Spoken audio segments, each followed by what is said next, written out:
Welcome back, and in this episode of Prindiville, we're going to be discussing my children and parenting and my experience in the world of being a dad. 3 beautiful little girls. Lovely. That's nice. So let me ask you, so you've got 3 daughters. Got 3 daughters. When did you have your first daughter? What kind of circumstances was you in? What was going on at that time in your life? I had my first child, Beau, Prindiville, at 2008. She's now 16 and flying in life. So my sister and my brother both started a family around about this sort of time. And because I'd come from such a strong family connection, do you know what I mean? I thought, right, this is the right time for me to have my child, because I wanted my child to grow up in the same family environment that I had.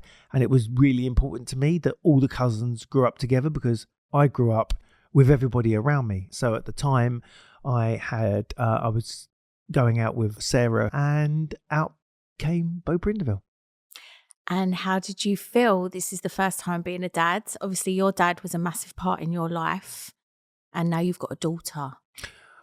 Well, your first child is full of romanticism, and, you've got, it's all idealistic, and you haven't really got a clue about what is going to happen. Being a young parent, it's quite strenuous on the mum and on the dad. So I was massively working at the time. I was flying with my businesses. So I'd spent a lot of time at work, and, that was a little bit stressful for Sarah, who was a stay-at-home mum at the time. So we navigated that whole thing of bringing up a baby. When we had Beau, I started a business in Northampton, a big TVR dealership. So we lived, believe it or not, in a caravan on a farm. And it was actually, looking back, it was a really good time of life. It was a great time of life. I was family orientated. I've always been heavily family orientated. I come from a big, very, very mad network of family where we were all in each other's pockets. So for me, it was a natural progression that my children were going to grow up in a similar situation that I did, because I felt like it was such a beautiful childhood I had. And I just felt like, wow, I was going to have a family, and my children were going to be born into this special environment where they would never be alone. But that is completely the opposite situation than actually happened. I had a mum and a dad that loved me unconditionally. My dad was my best mate, still is to this day, and my mum was my best mate. When I lost them people, I lost not my parents, I lost my key friends in life. But in actual hindsight, my family network after my mum died disintegrated, and just completely unraveled to nothing. It is what it is. But everybody used to drive me mad and say, oh, well, she was mad, he's this, that and the other. But actually, the truth of it is, when you look back, you can see actually everybody else was a little bit weird as well. Well, everyone plays their part in some way, shape or form. No one's to blame, but everyone kind of plays their part, don't they? Especially when it comes to a strong family unit. A lot of actors. And also if you've got the strong family unit with the sort of mother or father hierarchy at the top, and when that sort of goes, a lot of people don't know where to navigate themselves within a family unit, and that's when it can seem to fall apart. Yeah. So going back to when you had your first child, what kind of parent were you? What was your approach? Were you quite hands-on? What was the scenario? How was it? I wanted Beau. I planned her. It was my decision. And actually, from the moment that she actually was born, it's a weird thing. I was in the room, and she was born, and the nurses put her in my arms, but she wasn't moving. So from the second that she was born, the nurses were like, oh, hold on here, we have to jumpstart her. So straight away, she come out, and literally they turned her upside down, give her a slap, nothing's happening. She was a bit, she still doesn't really move unless you give her a bit of a slap. So Beau's a little bit on the slow side. But so anyway, they went, oh no, we're going to jumpstart her. So they pulled out a big syringe and gave her a big thing of adrenaline, and then a slap, and all of a sudden she come alive. So, but my brother had said, and my sister had told me how important it is when a human comes out of the womb, the only sense that they've got is their smell. So I had took my top off, and I held on to her for her to smell me. Since the moment Beau come out, I've been massively in love with her, besotted by her. whenever I could, I had her on the weekends on my own. And then as time went on, the relationship between me and Sarah started fizzling out a little bit, and it wasn't working. But all the way through, I had Bo every single weekend. I used to pick her up when she was only tiny, put her in the car with me, and I'd drive all the way up to my mum's on the weekend up to Eastbourne. In that point in time, I was 30. I was flying at work. I was heavily still into myself. So although I enjoyed Bo and I was as best as a dad as I could be, I was still a bit absentee because as a young man, you're still on the path for yourself. So my advice to men is, if you can, don't have children until you're past 30, because you need to get all of that other stuff out the way. So you've looked after Bo full time for the last 10 years. Yeah. She's obviously grown into a young woman now. So what kind of things did you face as a father bringing up a daughter on your own? If I never had Bo, I would have ended up being dead through some heavy nights out somewhere along the line. So having a tiny little human that I had to look after and I had to engage with, and I had to try and feed her, and I had to get up in the morning, get her to school, get her back, do all of those things, it saved me as a single dad. But it was probably hard for Bo as well, because there's only a certain amount that a dad can give. So what I did through over about 10 years is I tried to substitute her mum with other women, because look, I was a man. I just about could work a washing machine out and all the rest of it. Do you know what I mean? So here I am trying to do. I freaked out. So I'm doing washing. I've got to go and buy uniforms. I've got to try and get this. I've got to try and get that. So I had lots of women friends who I would rely on and would help me. My sister helped me. I had a second partner later on down the line, which was Trishka. Trishka also helped me with Bo. So I kind of cobbled it together here and there and everywhere else. But listen, it's difficult being a man. You need some sisterins around you. You need to have some women around, because we're not soft. And Bo needed someone to play a bit of Lego with, and some colouring and all of that kind of stuff. And as a man, I don't think I cuddled her enough, because I felt I was struggling myself just to be in the room day to day. And when I look back, I look back with so much trauma, and I think to myself, did I damage her? Did she not grow up round enough? She's perfect, but you do worry as these things, especially as a man. So with Bo now, she's 16. What kind of relationship have you got with her now? What's she up to? How is life between you both? She'd come out of school, finished school. She went through the whole pandemic thing where they had to sit in their room for 3 years looking at their phone, getting massively depressed. So Bo was like, Dad, she didn't do particularly well academically, but you're not going to do well academically if the people that have been teaching you ain't there. They're absent, hiding behind a mask. So she went to college, right? Her mates went to a college down the road. All of her mates, Hadja, Badger and Raja. So, and all of Good that. with names, aren't you? No, listen, that's their little lot, know. right? So anyway, she's come back. I'm a bit dishevelled. I went, what's happened, B? She went, Dad, I went in to have a chat with this geezer about going to college, and he kind of laughed at me. I went, well, tell me what happened. So she sat down and she said, the geezer said, are you interested in this? She went, no, not really. Are you interested in that? And then in the end, the geezer went, look, this college isn't really for you. So she got a bit offended and said, how am I supposed to learn anything? I said, you know what, B? College, really, from my point of view, is a load of old crap. It's just another extension of school. Higher education and education, generally, I see very little. It's not for everyone. I see no value in it. No. So Bo come back and she said, Dad, I want to go to college. I said, no, let's not bother with that. Tell you what we're going to do.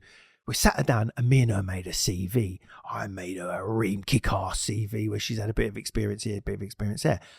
So I said to her, right, what do you like? Makeup. You like makeup, you like fashion, you like hair, you like this. So what I did with her is me and her sat down and we made a list of things that she likes. I said, right, now, this is the beauty thing of this world, right? There are 10 things over there you like. Now what we're going to do, B, is we're going to make a list of all of the shops that do these things. I said, so makeup, you got Charlotte Tilbury, you got your Mac, you got this. She went, oh, right, yeah. I said, right, so now what we're going to do is we're going to make a list of all of that. That's our target. She went, what do you mean? I said, we're going to go and get a job in one of them. So now we're going to go into a place for 8 hours a day and do something that we want to do. And at the end of it, they're going to pay us. She went, what? I said, yeah, this is how it's going to work. She went, no, Dad, what? So anyway, we made a big long list. And the first day she went out, walked all over West London and wherever it was, come back, she was a bit dishevelled. The next day, I went and knocked on her bedroom door and she was all huddled in there, right? And this was hard for me as a dad because here's a lesson. Yeah. Here is one of them lessons where you have to do something which is uncomfortable for me as a dad. It's uncomfortable for her as a child, but it's the right thing to do. Mm-hmm. So everybody out there, stop doing what, I don't want to upset Tarquin. Bring people out of their comfort zones. Listen, that's the only way people are going to change. If you're a parent, be a parent. Being a parent isn't being a friend. It's called being a parent. It's uncomfortable. It's uncomfortable financially. It's sometimes you don't eat and your child eats. Most of the time you don't have anything in your pocket, but your child has it. Listen, kids are having kids, but they're not bringing them up. And that's what's wrong with the next generation. They've just been left to run around like rugrats. No one is bringing up their children. Step up to the plate, mums and dads. Okay, so we're at the central spine section now where I am going to share a particular photo. And this particular photo that you can see on the screen now is very dear to me. This was taken in my mum's back garden in Eastbourne in the snow time when Bo's dressed up in a little snowsuit and me and her went out and played snowballs. And this is a particularly fond period of time for me and just fills me with love. Bo is she's about 3 or 4, dressed up in her snowsuit, as you can see, with her Buzz Lightyear hat on. My mum had a massive set of fields in the back of her house in Eastbourne. So this particular picture is me and B in the snow with a flask of hot chocolate. And it just reminds me because at this point in time, everyone was alive. My mum was alive, my dad was alive, and I was with my kid. And things just were perfect. Right, so now Bo. So the next day is, I knocked on her door and she was all huddled in bed, right? And I said, come on, B, we've got to get up and start doing CVs. Well, she started crying because she obviously, for a 16-year-old, I'm asking her to go up into the street, knock on a door, walk into a restaurant or a place and say, oh, hi, is the manager there? My name's Bo and I'm just looking for a job and here's my CV and giving it to somebody. I've taught her how to walk into the street, look somebody in the eye and interact. That, not go round and look like a mug on your phone. She went, oh, I'm going to put my CV on Indeed. I said, no, you ain't. I need a job. I'm going to come round and I could sit here for a couple of hours and do that for you. That's what an employee wants. So the minute you walk into someone's restaurant or business and say, hi, I'm looking for a job, they are going to love you. Number one, you looked them in the eye, you're articulate, you weren't on your phone and you can speak. Yeah. Right, brilliant. Anyway, so the next day, she's crying now and I've had to shut the door and I've got a tear in my eye and I'm choked. Yeah. So I said, no, B, you're getting up, you're getting out. Now, I've done it on an horrible way. Come on, light on, up you get, come on back out there. So this is what happened, right? The door goes clonk. She's gone. I've gone into the kitchen, there's a note. I've gone out. Right, but I've seen she's taken the CVs with her. So she's got the hump, but she's gone out with the CVs. She's only come back with a job. So we sat down. I went, how much are they paying you? She went, so-and-so an hour. I went, mental. I said, how many hours? She went, I've got that amount of hours. I went, right, let's watch this down. Get a calculator out, B. Write down how much you're going to get. She went, Dad, look at the number. I went, look at that number. On the number was 1,500 quid.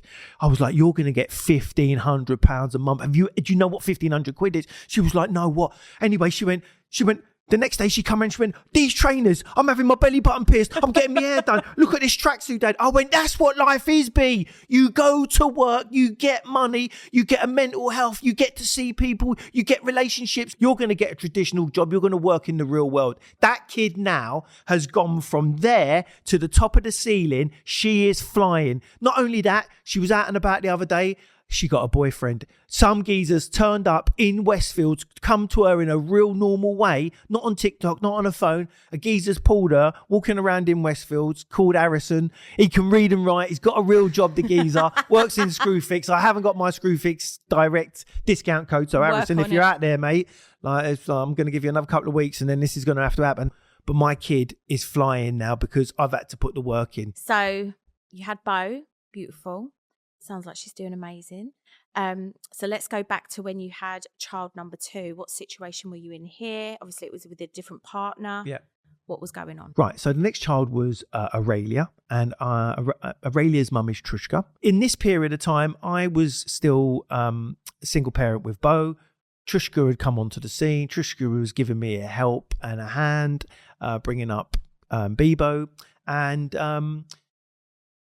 Trushka become pregnant, which was a surprise to all of us because Trushka apparently couldn't get pregnant. Okay. So a miracle child happened. A blessing in disguise. God come down from above and blessed us with Aurelia, who I was assured could never happen. At this point in life, my mum died. I had a very successful business that I was, struggling to keep going. And just at the same time, Trushka got postnatal depression. Mm. So it was just the perfect storm. So me and Trushka carried on doing our best with Aurelia. I was living sporadically at home. I would finish work, drive all the way home. I'd knock on the door. Trushka would open the door, tell me to piss off, and that would be the normal situation for about 2 or 3 years. It was just chaotic. It was just horrible. It was the mum and the dad weren't gelling, weren't connecting. They both had their own issues going on. I was struggling. Trushka was struggling. I wasn't really supporting her. She wasn't supporting me. 2 people that were supposed to be there for each other was just completely against each other. And that was a real difficult time for me. And that was a bittersweet thing because my first child lived with me completely fully, and my second set of children didn't. So Aurelia was on the scene. Me and Trushka were not living together. It was sporadic, but we were trying to support each other. She was helping me with Bo. She already had Aurelia, and I obviously had popped round for a dinner or something, and then lo and behold, she rang me up to tell me she was pregnant. So now all of a sudden, I've got a third child with Trushka, but we were not even together. And I've just had the bumpiest, horriblest time with my other 2 children. I've never really been able to make a bond. I mean, one Christmas, my kid said to me, "You're not my dad, my granddad's my dad," and all of that kind of stuff. So I had to fight to go and see my kids. I had to go round to school. Do you know, I went to the school once just because I couldn't see my kids. So I thought, oh, fuck it. The only way I could go and see Aurelia and Angeline was to turn up at the school gates. I turned up at the school gates and she's called the police. So for men, let me tell you something. Don't give up the fight. Don't have this, and don't be bullied by a bird. If life is hard and she's making it difficult, yeah, that's it. You fucked her. You had the sex. You've done the fucking deed. Pull your socks up, son. Get in there and sort your kid out. Because the kid needs a dad. Kids need mums and they need a dad. And I couldn't give a monkey's how hard it is and whether or not you ain't got any money or how difficult your life is. Who gives a fuck about your life? It's about your kid's life. And that's what parents are about now. Pull yourself together and be of value in your child's life, or otherwise fuck off out of it. And then don't go around the corner and say to the pub, "Oh, I'm not allowed to see him," or "Oh, no, I went round and bought a pair of night trainers." It ain't about going around and buying a pair of night trainers and a Mickey Mouse football top, mate. It's about going to the park, getting a kite, getting a bike, actually spending time, not just going around the fucking shitty McDonald's and giving the kid a load of old crap. Get off your phone when you've got your kid. Engage with your kid. Get a football. Spend some time. Go and buy a remote control car. Do something. Make memories. Make fucking memories. Make memories and get off your arse and have some value. Feel uncomfortable. Feel uncomfortable. So obviously your youngest 2 children, they don't live with you. So it's a different scenario. What's the setup now? How often do you get to see them? What kind of relationship do you guys have? My 2 youngest children, I struggle. It's tricky. It's all at the control of the mum, basically. I've done my best. And I'm desperately trying to get a relationship with my children. I'm desperately trying for them to actually know me as a character. I haven't got a bond with them the way I wanted. I haven't got a relationship with them the way I wanted. I've been round and I've done my best. I've been to court. I go round every other weekend. And what I was brought up in and what I've ended up with are completely poles apart. So you have said that your children have saved your life on more than one occasion. Yeah. So really and truly being a parent has completely enriched your life and is such a positive thing for you. Totally. Look, children are bittersweet, but you wouldn't be without them for anything in the world. I am now living my life through Bo. Bo, there's been so many dark periods that kid pulled me through. The love of little Aurelia and Angeline. Every night, me and Bo and Aurelia used to get into the little spare room at Trushka's, and B would be on the top bunk and I would be on the bottom bunk with a little Aurelia, who was a little tiny kid with big chubby cheeks, and we would play I Spy, right? But Aurelia knew one thing, ice cream. So we would play I Spy every night, and it would be, is it this? Is it that? Is it no? Ice cream. So that was a bit of a joke for her. So if you speak to B now, if I go I Spy, she goes ice cream. But Aurelia would, that would be the only fucking thing she knew. So there were some brilliant times, you know what I mean? And now I've got Sister, and Sister's such a cute little thing.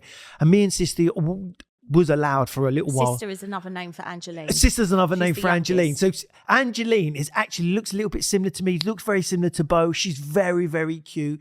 Sister is very into fashion and a little bit arty, so she's going to be very sort of cool cat. She's going to end up being on the runway, so she's very much a little supermodel. Really, really beautiful, lovely, kind nature. Just started an all-girls school. Very, very sweet. Aurelia, she's a bit more like me, a bit of a fucker. She's a bit more out there. She's a bit sporty. Apparently, she's got autism and everything else, but she's a great, great, great character and really quite funny. I'm hoping that as time goes on, these three girls are going to gel. So at the moment, it's been difficult for me because I haven't been able to have the relationship with all three at the same time that I wanted. But what I am very, very mindful of is that I will make sure that, as I have with Bo, as the other two start to become into teens and they slowly migrate to me, I will be able to then build that network of girls together and sisters that will be able to support each other with boyfriends and troubles and things going forward over the next years. Because, that's what I worry about, is who's going to look after these lot when they're about. And if I got three strong women, then, then they're invincible. That's it, break the cycle. Yeah, they're invincible. So, Joe, we are coming towards the end of this particular episode. And just before we depart, I just wanted to know, tell me a little bit about your family life. Have you got any nieces, nephews, and who is special in your life, who's a small person? Well, yeah, I mean, I love kids. I haven't got any of my own, but I do love children, and I love the art of play and still being an adult that very much likes to be playful. But a very, very important little girl in my life is my niece, Ramona. She's 10 years old now. She's my brother's daughter. They live in Ibiza, so I don't get to see her as much as I would like to. She's in Ibiza. Can she speak Spanish? She can speak fluent Spanish. She's fantastic. Beautiful. But she FaceTimes me a lot. Every time she goes shopping, she wants to show me what she's bought. She will be coming over shortly in a couple of months to come over for Christmas, and she's never been to a pantomime because obviously she's been brought up in another country. So I'm going to take her for a bit of panto. Behind me. That's all of that. Yeah. So it's great. But I love kids. And I think it's very important to have a child when you are completely ready to give your whole life to that child. I've seen a lot of people in my life, women that have had children, and blame the kids, and I don't like to see that at all. I think that's a big shame, but I love kids and I think they're brilliant. I love kids as well. Yeah. I couldn't eat a whole one. No. Maybe. Should we share one? No. All right. So, Joanne, this brings us to the end of this particular episode. I'd just like to thank you for all your help and for the beautiful conversation and chat. So it's goodbye from me. And it's goodbye from me also. Goodbye. Thank you very much. Bye-bye. Bye. Bye. Bye.